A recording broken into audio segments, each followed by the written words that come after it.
마태복음 4장 말씀입니다.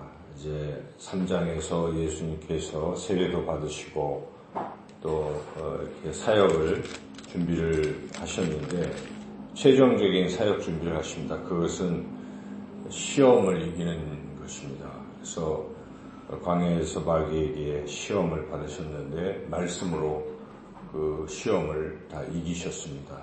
마귀가 3번에 걸쳐서 시험을 했지만 다 예수님이 이기셨죠. 이제 그 시험의 내용은 3가지입니다. 먹는 것, 이것은 이제 우리가 정욕 이런 것과 연관이 됩니다. 자꾸 뭐 하고 싶은 대로 하는 것, 욕망대로 하는 것, 그게 아니라는 것이죠. 배고프면 먹어야 되고 그게 당연하지만 그런 욕망도 절제할 수 있어야 된다는 것이죠. 그래서 주님이 이제 사역을 하시려면 그런 절제력이 필요하신 것이죠. 그리고 또 마귀가 시험한 것은 뛰어내리라 하는 것은 이제 뛰어내리면 유명해지지 않겠습니까? 사람들이 보고 야 대단하다. 명예욕이라고 볼 수 있겠죠. 그래서 이러한 명예욕,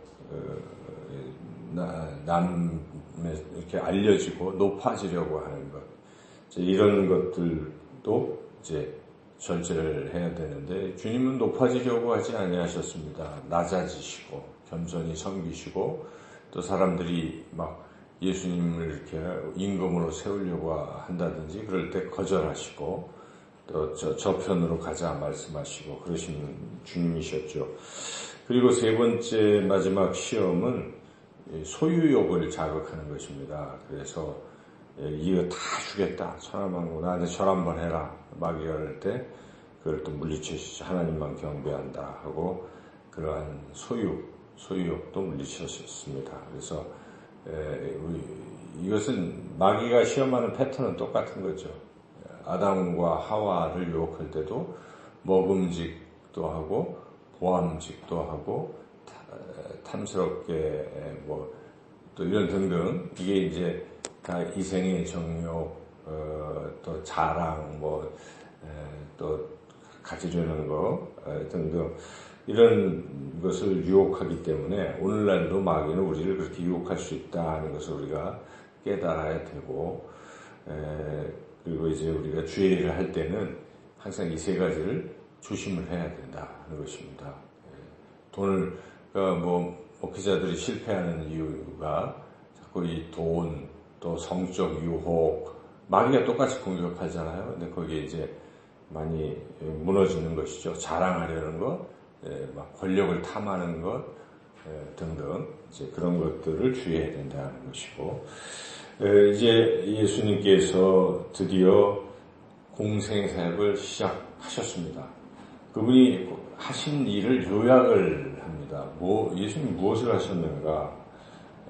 그것이 이제 17절이죠. 17절 같이 한번 읽어보겠습니다. 이때부터 예수께서 비로소 전파에 이르시되 회개하라. 천국이 가까이 왔느니라 하시더라. 천국이죠. 천국. 그러니까 결국 하나님 나라의 백성이 되게 하시려고 이렇게 복음을 전파하시는 것입니다. 그리고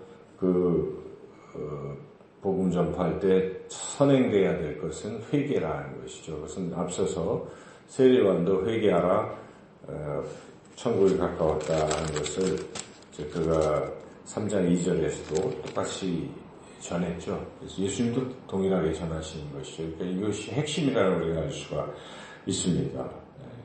그리고 이제 예수님이 이 사역을 나 홀로 하시겠다 그런 게 아닙니다.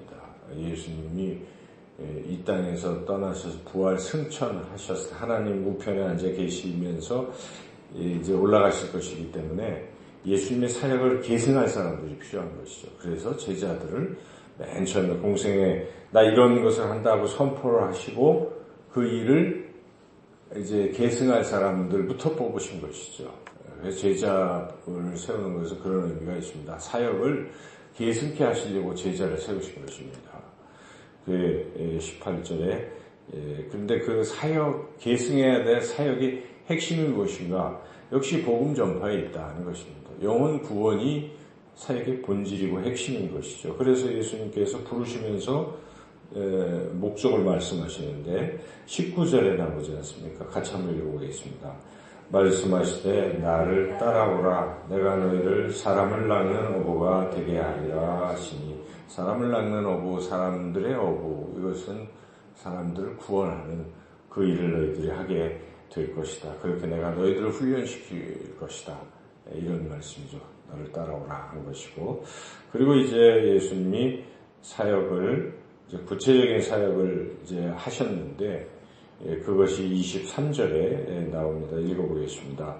예수께서 온 갈릴리에 두루다니사 그들의 회당에서 가르치시며 천국 복음을 전파하시며 백성 중에 모든 병과 모든 약한 것을 고치시니, 이게 이제 핵심인데, 우리가 주목해야 될 것은 보통 이스라엘 사람들은 가운데가 항상 중요하거든요. 가운데. 그 이유는 이제 구약에서도 우리처럼 눈으로 본다기보다도 듣습니다.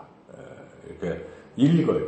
이렇게 읽으면, 성경을 쭉 읽으면 듣는 거거든요. 그러니까 사람이 들을 때 중간에 이렇게 쭉 하고 어떻게 보면 또 반복이 되거든요. 이렇게 쭉 가장 절정에 오르도록 하고 다시 또 이렇게 내려가는 식이니까 가운데에 주제가 있어요. 항상 보면은 전체 줄거리의 가운데에 핵심 주제를 꼭 찾아볼 수가 있거든요. 근데 여기서도 23절에서도 여기에 핵심은 가운데 있는 천국 복음을 전파하시는 것이죠. 천국 복음을 전파하시기 위해서 하시는 일 중에 그것을 이제 가르치셔야 되잖아요. 선포와 가르치는 건 좀 차이가 있습니다. 전파는 이거는 캐리소, 선포한다. 그러니까 예수를 믿으면 구원을 받는다, 이렇게 선포하는 것이죠. 설명이 많지 않아요. 선포는 그냥 선포하는 것입니다. 우리가 전도하는 사람들이 뭐 반반도 있지만은 불신, 지옥, 예수 천당 뭐 이런 거잖아요. 그 핵심적인 것을 선포하는 거거든요. 그럼 사람들이 듣고 받는 사람이 있고 안 받는 사람이 있는 것이죠. 근데 그렇게 선포하는 것이 있고, 이제 그것을 또 자세히 설명해야 되거든요. 그래서 가르치는 거예요. 회당에서 이게 저렇고 저렇고 해서 좀 가르치시고, 그리고 실제로 하나님의 나라는 질병이 치료되는 게 하나님의 나라인 것입니다. 모든 게 고쳐지는 게 하나님의 나라이기 때문에 그거를 몸소 또 보여주시는 거예요. 하나님 나라는 이런 것이다. 질병이 없고 더 이상 아픈 것이 없는 것이다 하고 주님이 일일이 다 고쳐주시는 것이에요. 그래서 하나님 나라가 이 땅에 임한다는 것에는 이런 모습들도 있다는 것이죠. 그래서 사역의 핵심을 이제 하셨다는 것이죠. 오늘 이 4장을 우리가 읽으면서 예수님이 이제 드디어 공생의 사역을 준비하시고 시작하셨구나 하는 이제 이것을 우리가 깨닫는 거죠. 근데 그 예수님 사역의 핵심이 무엇인가? 아까 우리가 읽었던 것처럼 천국이 가까웠으니까 이 회개하고 예수 나를 믿고 천국 백성이 되어라 하는 게 예수님 사역의 핵심이라는 것이죠. 그리고 예수님은 이 사역을 우리에게 감당케 하시게 한다는 것입니다.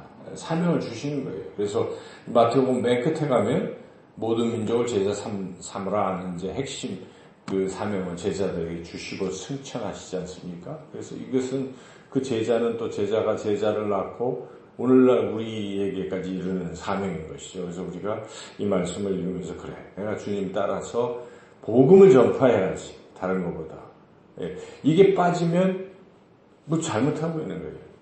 알맹이 핵심을 우리가 안 하면 어리석은 거 아니겠어요? 우리가 이 신앙생활을 하는데 전도하는 게 이게 핵심이구나 하는 것을 오늘 본문을 통해서 분명히 우리는 깨달아야 됩니다. 그래서 때를 얻거나 못 얻거나 복음을 전파하라라고 사도 바울은 마지막으로 디모데에게 죽기 전에 유언으로 남기지 않습니까? 너는 전도인의 직무를 다 하라. 나는 이 일을 내가 다 감당했으니 내가 하나님이 나를 이제 칭찬하실 것이다.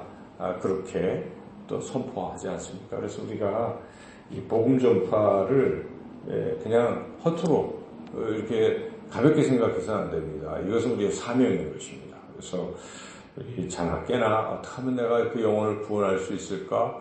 기도하고 또 가서 또 전도하고 하는 이런 일.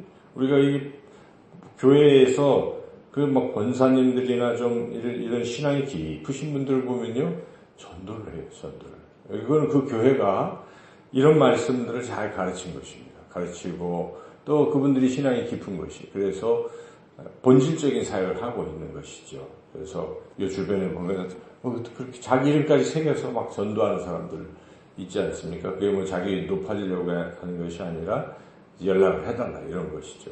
예, 그래서 우리도 이제 전도지도 준비되어 있어요. 그래서 저를 좀 열심히 나눠주고 주변에 전도하는 이러한 삶을 살아가기로 결단하시고 또 그렇게 전도를 하시는 저와 여러분 모두가 되시기를 주님의 이름으로 축원합니다.